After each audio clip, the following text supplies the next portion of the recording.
এই দুনিয়ার সাথে আমাদের জীবন কেমন সম্পর্কটা কেমন হওয়া দরকার। নবী করিম সাল্লাল্লাহু আলাইহি ওয়াসাল্লামের সাথে দুনিয়ার সম্পর্ক কেমন ছিল, সাহাবায়ে কেরামদের সাথে দুনিয়ার সম্পর্ক কেমন ছিল, তাবেঈন তবে তাবেঈন আইম্মে মুজতাহিদিনের সাথে দুনিয়ার সম্পর্ক কেমন ছিল আমাদের জানা দরকার। ইমাম আহমদ ইবনে হাম্বল রাহমাতুল্লাহ আলাইহি থেকে শুরু করে বহু উলামা সুলাহা নকাবা কিতাব লিখেছেন। এই সম্পর্কে কিতাব আছে। হযরত সাল্লাল্লাহু আলাইহি ওয়াসাল্লাম একটা ছোট ঘরে থাকতেন, ছোট ঘরে। আমি অক্টোবর মাসে সৌদি আরব গেছি, সৌদি হজ মন্ত্রী উমরা মন্ত্রীর সাথে একটু আলোচনা করার জন্য। তো মদিনা শরীফে রাষ্ট্রীয় প্রটোকল হিসেবে আমাকে একেবারে ভিতর দিয়ে ঢুকাই রিয়াজুল জান্নার অংশ, যার সাথে আল্লাহ রসুলের রওজায়ে মুবারক লাগানো, ওখানে একটা জায়গা আছে একেবারে কাছে। ওখানে দোয়া করেছি, নামাজ আদায় করেছি। রাওজাতুম মিন রিয়াজিল জান্নাহ, এটা হযরতের বাড়ি। সামান কি ছিল? হাকিমুল উম্মত হযরত থানবীর খলিফা সৈয়দ সুলাইমান নদভী রাহমাতুল্লাহ আলাইহি সিরাতুন নবী কিতাবে লিখেছেন ঘরের ভিতরে কি ছিল, সামান কি ছিল। আমাদের ঘরে সামান কি আছে? ওমর ইবনে আব্দুল আজিজ উমাইয়া খলিফা রাষ্ট্র পরিচালনার পর মাঝে মধ্যে একটা কামরায় গিয়ে একটু আরাম করতেন। ওই কামরায় কি? ওই কামরায় একটা খাট, যে খাটের উপর আল্লাহ রসুল থাকতেন। একটা কাঠের পেয়ালা, একটা কাঠের মশক, আরো কিছু হজরতের সাজ ও সামান নিয়ে একটা ছোট্ট করে রাখা আছে। মাঝে মধ্যে ওখানে গিয়ে উনি বসতেন, একটু আরাম করতেন।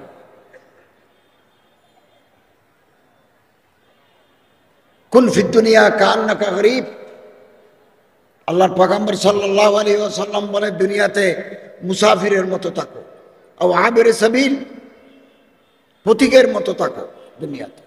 উদ্দা নাফসাকা মিন আহলিল কুবুর, নিজকে কবরের বাসিন্দা বলে মনে করো। আমরা কবরের বাসিন্দা।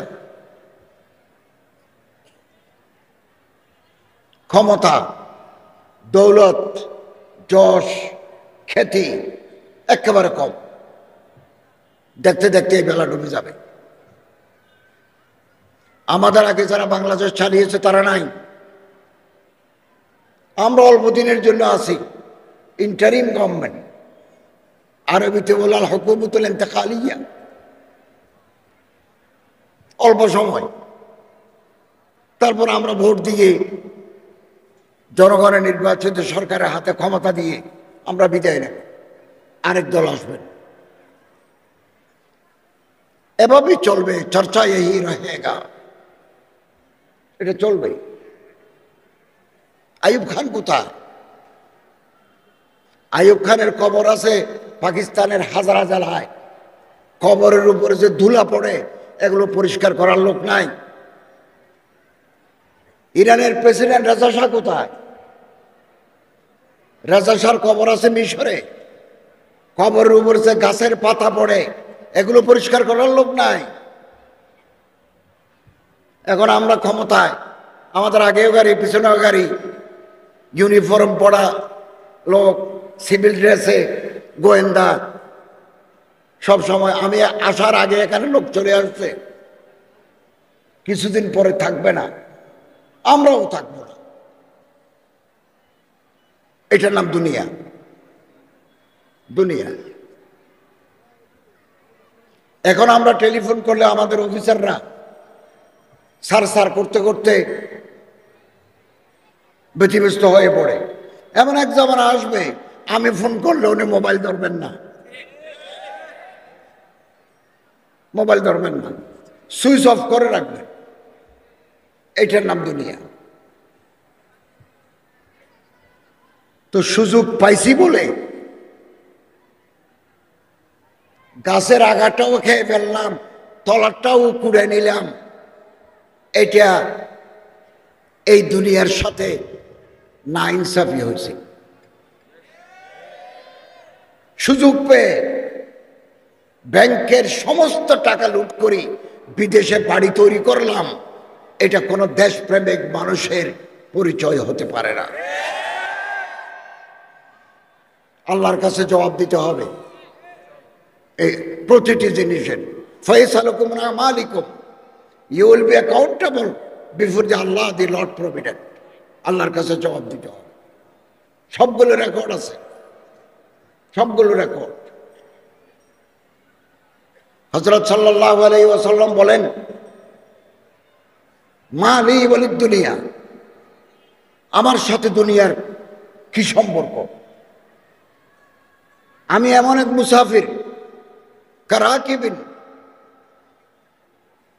তাহাতা জিল্লিশ শাজারা, গাছের ছায়ায়, ফি ইয়াউমিন সাইফ, গ্রীষ্মকালে গাছের ছায়ায় একজন মুসাফির, ফরাহা ওয়া তারাকাহা, কিছুক্ষণ আরাম করলো, তারপরে উনি উঠে চলে গেলেন। গাছ কোথায়, দেশ কোথায়, উনি কোথায়? আমরা এরকম এরকম। এটাই দুনিয়া।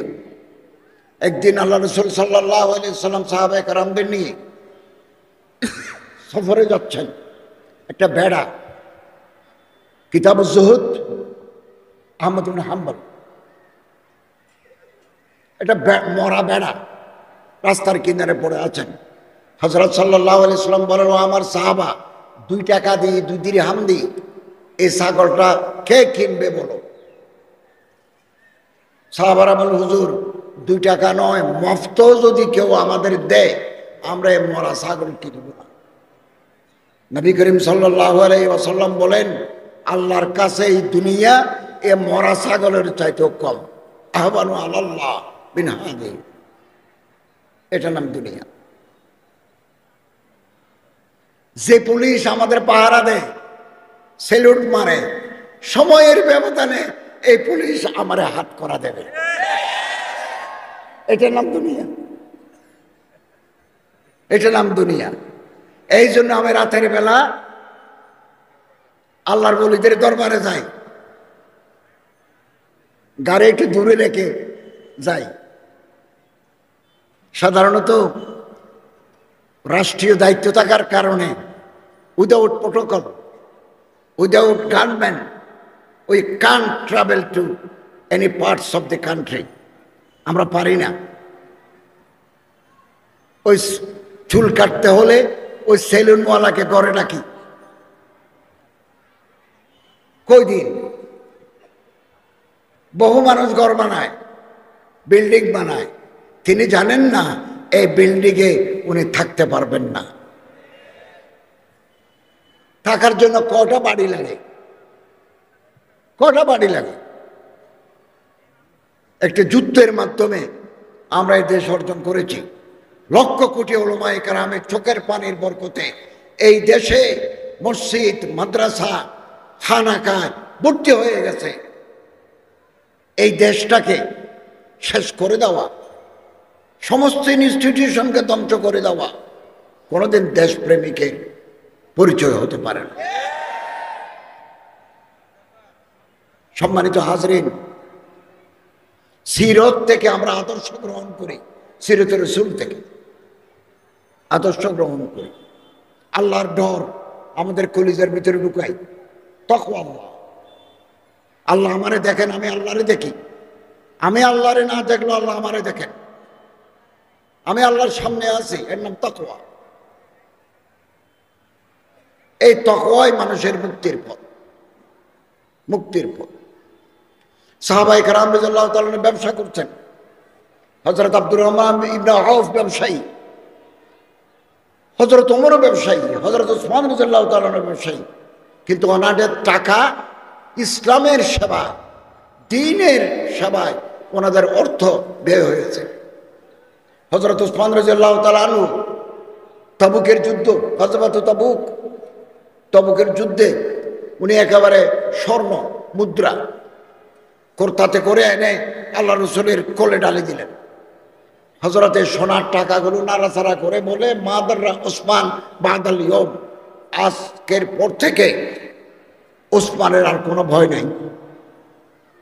তাবুকের যুদ্ধে আমি ইনশাআল্লাহ আজিজ জানুয়ারিতে সৌদি মন্ত্রীর সাথে হজের চুক্তি করার জন্য যাব। এই চুক্তি করার পর আমি আমাদের জেদ্দাতে একজন অ্যাম্বাসেডর আছেন, কনসুলেট জেনারেল, কনসাল জেনারেল, ওনাকে নিয়ে তাবুক যাব। 1100-1200 কিলোমিটার। ওই জায়গাটা দেখবো যেখানে আল্লাহ রসুল সাল্লাল্লাহু আলাইহি ওয়াসাল্লাম ছিলেন, ওই জায়গা দেখতে যাব। এবং টাকাটা ভালো, টাকা থাকলে হজ করা যায়, টাকা থাকলে যাকাত দেওয়া যায়, টাকা থাকলে মসজিদ মাদ্রাসা তৈরি করে দেওয়া যায়, টাকা থাকলে ইসলামের খেদমত করা যায়, যুদ্ধের ময়দানে যুদ্ধের তহবিলে দান করা যায়। কিন্তু টাকা যদি আমারে গোমরাহ করে ফেলে, এই টাকা আমার জন্য অভিশাপ, অভিশাপ। সম্মানিত হাজরিন, নবী করিম সাল্লাল্লাহু আলাইহি ওয়াসাল্লামের পুরো জীবন, মা আনা আলাইহি ওয়া আসহাবিহি, হযরতের জীবন, হযরতের সাহাবায়ে কেরামদের জীবন আমাদের তরিকা। এখন আলহামদুলিল্লাহ বাজারে সিয়রুস সাহাবা 17 খণ্ড বাজারে আসছে বাংলা হয়ে। প্রথম খণ্ড আমার ভূমিকা আছে, ভূমিকা লিখে দিয়েছি মাকতাবাতুল আজহার, আজহার নয় আরেকটা কি প্রতিষ্ঠান বাংলা বাজার থেকে বের করেছে। এখন আলহামদুলিল্লাহ আমরা মাদ্রাসায় পড়ার সময়, ইউনিভার্সিটিতে পড়ার সময় বাচ্চা হারুনুর রশিদ, মামুনুর রশিদ, স্পেনের ইতিহাস, ফাতেমিদের ইতিহাস, উত্তর আফ্রিকার ইতিহাস, খুব বাংলা বই ছিল না, ইংরেজি বই ছিল। এখন আলহামদুলিল্লাহ ডক্টর আলী সাল্লাবি সারজানি আরবিতে এত বড় বড় কিতাব লিখছেন। বাংলাদেশের তরুণ ওলামা, অনুবাদক, লেখকরা সুন্দর বাংলায় তর্জমা করে বাংলা ভাষা সাহিত্যের উৎকর্ষ সাধন করেছেন। প্রতি বছর এই দেশ থেকে কুয়েত, কাতার, বাহরাইন, মিশর, মালয়েশিয়া, সৌদি আরব, তুরস্ক, সব জায়গায় কোরআন প্রতিযোগিতা, হিফজুল কোরআন প্রতিযোগিতা, কেরাতুল কোরআনের প্রতিযোগিতায় বাংলাদেশের ছেলেরা, বাচ্চা বাচ্চা ছেলেরা 1 নম্বর, 2 নম্বর, 3 নম্বর পুরস্কার নিয়ে আসছেন। এদিন কুয়েত 1 নম্বর, 3 নম্বর বাংলাদেশি, তুরস্কে 1 নম্বর বাংলাদেশি, বহুদিন যাবত এটা করে আসছে। অথচ বাংলাদেশ, এখানে আমরা আরবিতে কথা বলি না, গায়রু নাতিকিনা বিহা, গায়রু নাতিকিনা বিহা। এদেশের মানুষটা আরবিতে কথা বলে না, কিন্তু কোরআনুল করিমের চর্চা, তেলাওয়াত, তাহফিজ এত সুন্দরভাবে হচ্ছে। আন্তর্জাতিক পর্যায়ে আরব দেশের আরবি ছাত্রদেরকে পরাজিত করে বাংলার এই ছোট ছোট বাচ্চারা 1 নম্বর, 2 নম্বর পুরস্কার নিয়ে আসছে।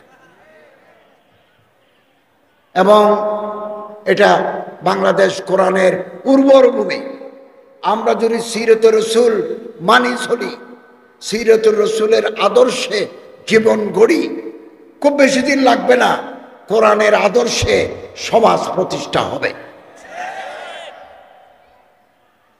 কোরআনের আদর্শে সমাজ, এটাই মুক্তির পথ, মুক্তির পথ। হযরত আবু বকর রাদিয়াল্লাহু তাআলা আনহু কবর দেখলে কাঁদতেন, হাত্তা ইয়াবুল্লা লাহয়াতাহু, চোখের পানিতে দাড়ি ভিজে দেখে কবর দেখলে কাঁদতেন। কবর আছে তো, এখনো তো কবর আছে। সম্মানিত হাজরিন, শরীরে রক্ত আছে 5.5 লিটার, হাড্ডি গোস্ত আছে 60 থেকে 70 কেজি। 1 ফোঁটা রক্ত, 1 টুকরা গোস্ত, 1 টুকরা হাড্ডি যদি হারাম দিয়ে তৈরি হয়, আল্লাহর পয়গম্বর সাল্লাল্লাহু আলাইহি ওয়াসাল্লাম বলেন এই শরীর বেহেশতে যাবে না। লা ইয়াদখুলুল জান্নাতা জাসাদুন গুযিয়া বিল হারাম, বেহেশতে যাবে না। চেয়ারে বসতে পারলেই লুটপাট করার মানসিকতা বড় জঘন্য, জঘন্য মানসিকতা।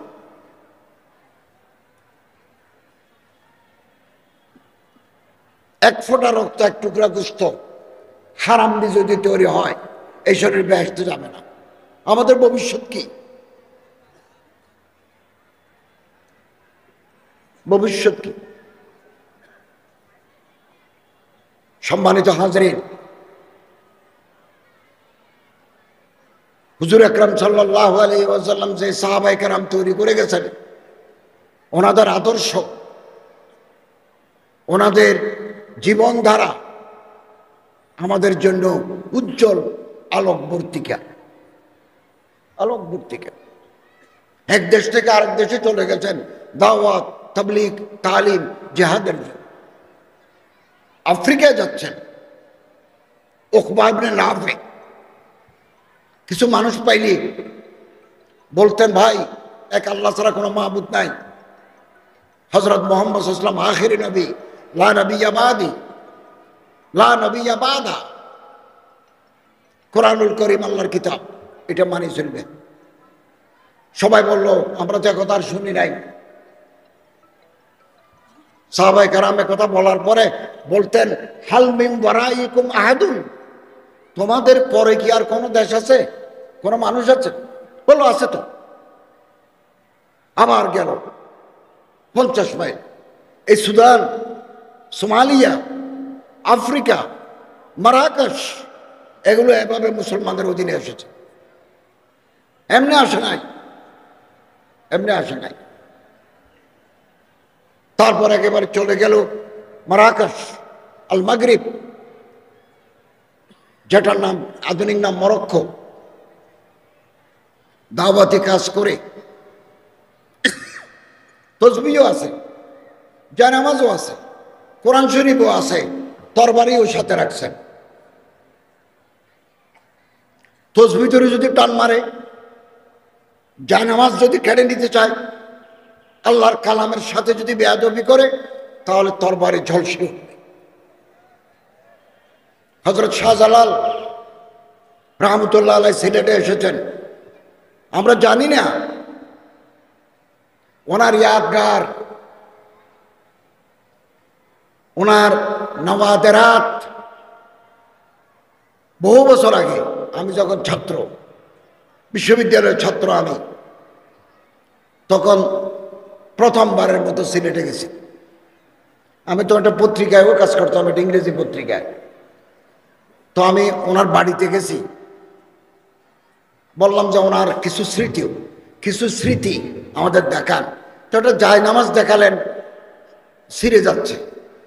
একটা স্যান্ডেল দেখালেন, গাছের খরম। আর একটা তলোয়ার দেখালেন, তলোয়ারের ঢাট যেটা আছে কাঠের, এটা নষ্ট হয়ে গেছে, তলোয়ারটা আছে অনেক লম্বা। আমি মনে মনে ভাবলাম, আল্লাহরে বলি, বাংলাদেশে দাওয়াত তাবলীগের কাজ করার সময় তলোয়ার আনতেও বলেন নাই, জায়নামাজ আনতে বলেন নাই, কোরআনুল কারীম আনতে বলেন নাই, খরম আনতে বলেন নাই, তলবারি আনতেও বলেন নাই।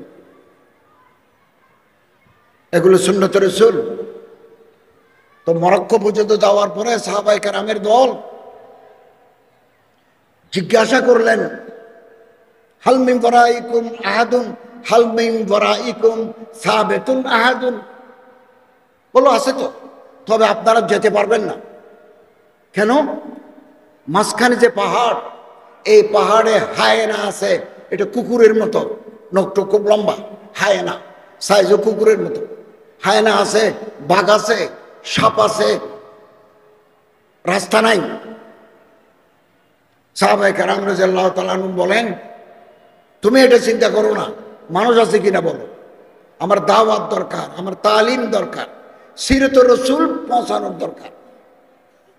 তারপরে সাহাবায়ে কেরামদের বলেন, রাস্তা কাটো, পাহাড়ের উপর দিয়ে রাস্তা কাটো, যে রাস্তা দিয়ে কেবল ঘোড়া যেতে পারে।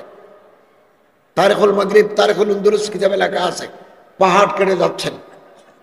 এবং কমান্ডার ইন চিফ হযরত উকবা ইবনে নাফি পাহাড়ের উপর উঠে এভাবে হাত দিয়ে বলেন, ইয়া আইয়াতুহাল হাইয়াত ওয়াস সাবা, হে বন জঙ্গলের সাপ, বিষাক্ত প্রাণী, হিংস্র প্রাণী, নাহানু আসহাবু রাসূলিল্লাহ সাল্লাল্লাহু আলাইহি ওয়াসাল্লাম, আমরা আল্লাহর রাসূলের সাহাবী, আমরা এখানে দাওয়াত তাবলীগের কাজ করতে এসেছি, ইসলামের দাওয়াত দিতে এসেছি, সিরাত রাসূলের কথা বলতে এসেছি। ইরহালু আন্না, তোমরা আমাদের ছেড়ে চলে যাও, আমাদের জন্য জায়গা করে দাও। যদি রাস্তায় পাই কাতালনাহু, আমরা তোমাদের হত্যা করব।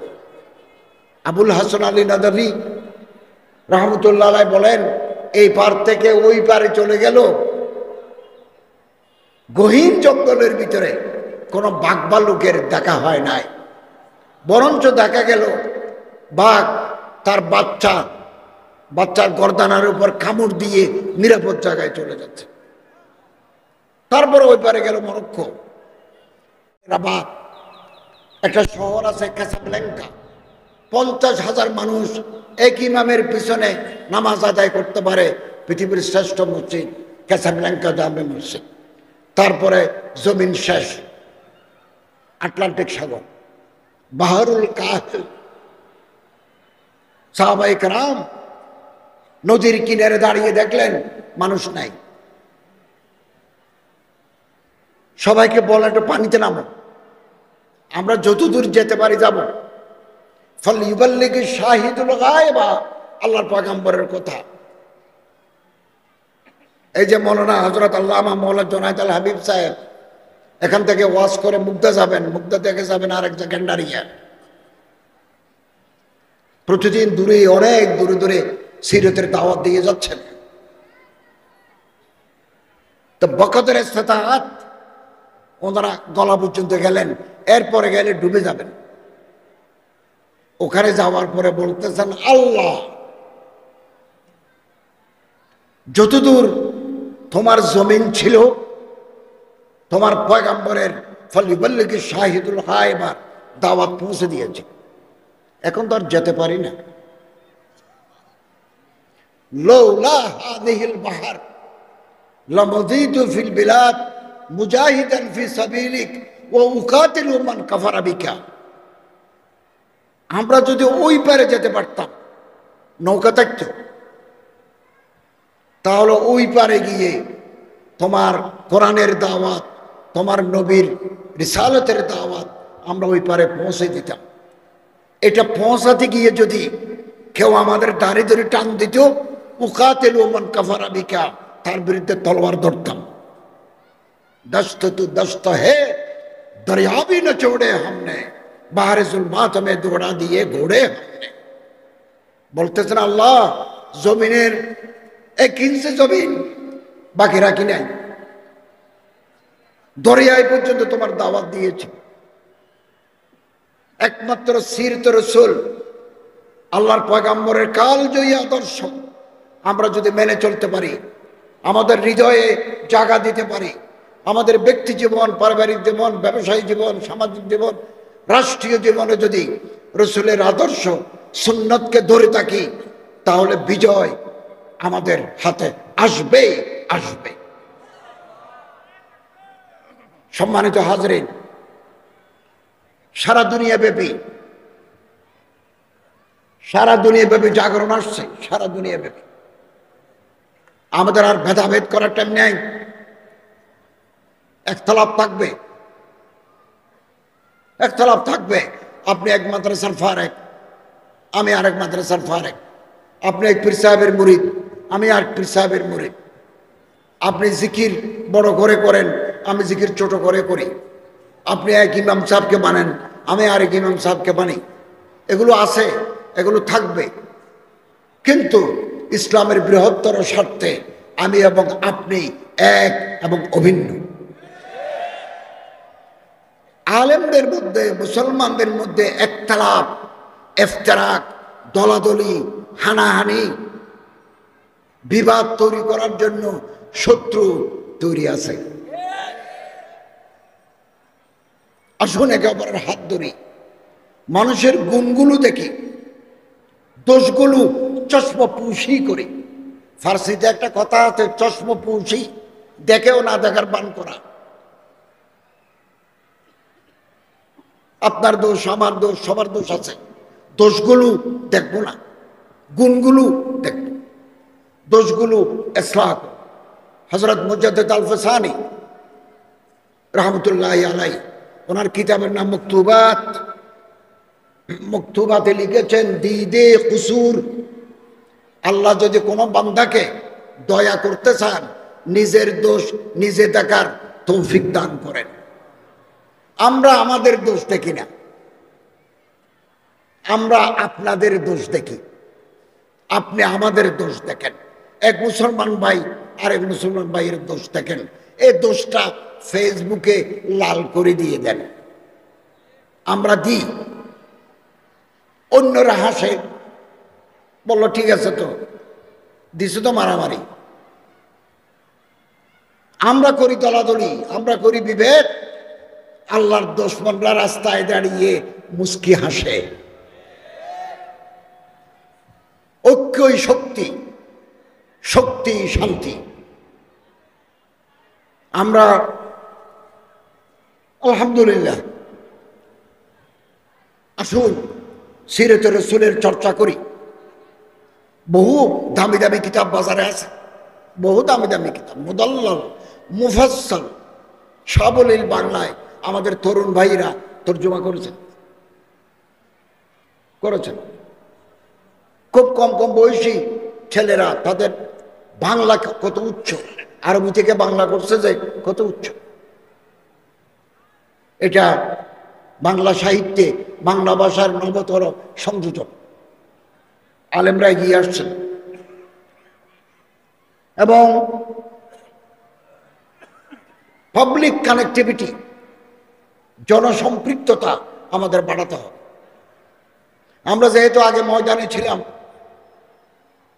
আগেও আমি আলেমদের সাথে আপনাদের সাথে ছিলাম, এখনো আছি, আগামী দিনেও থাকব।